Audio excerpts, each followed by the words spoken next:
అందరికీ జై భీమ్.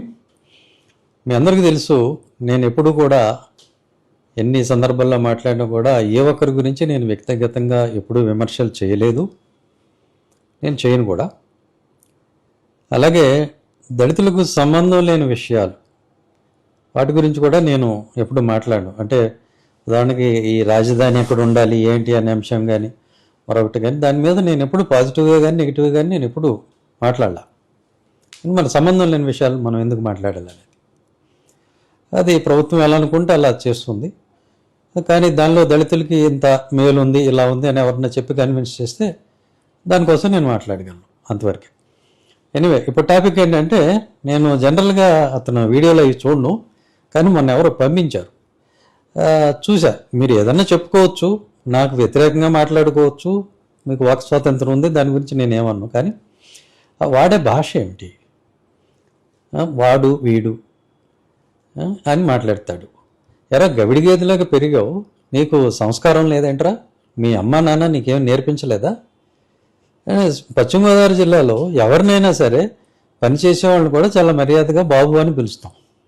ఆ సంస్కారం కూడా లేదా?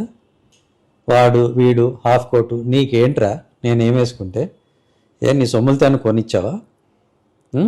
నువ్వెంత, నీ బతుకెంత? పొద్దున్న లెగిస్తే బ్యాంకులను మోసం చేస్తే కానీ బతకలేవు, ఆ డబ్బులు లేకపోతే నీకు తిండి లేదు, అది నీ బతుకు. మళ్ళీ నువ్వు నా గురించి మాట్లాడేవాడివి. సరే, నువ్వు అయిపోయావు, నువ్వంటే బ్యాంకు దొంగవి, నీకు చరిత్ర ఉంది. మళ్ళీ నువ్వు దొంగతనం చేసి తెచ్చిన సొమ్ముతోటి ఆ ఎంగిల మెతుకులు తినే కుక్కలు ఒక 3-4 తయారు చేసుకున్నావు. వాళ్ళు డబ్బులు ఇస్తే ఎవరినన్నా తిడతాడు, వాడి పెళ్ళాన్నన్నా తిడతాడు, వాడి తల్లినన్నా తిడతాడు, చెల్లెనైనా తిడతాడు. అలాంటి బ్యాచ్ ఒకటి తయారు చేసుకున్నావు, వాళ్ళు మురుగుతారు. వాళ్ళ గురించి నేను అసలు పట్టించుకోను, వాళ్ళని చూసేవాడు కూడా లేడు. ఇంకొక 2 పిచ్చి ఛానల్స్ అవి పెట్టుకున్నావు, పక్షులు యానిమల్స్ అవి పిచ్చి, అవి కూడా ఎవడో దేకడు, నేను పట్టించుకోను.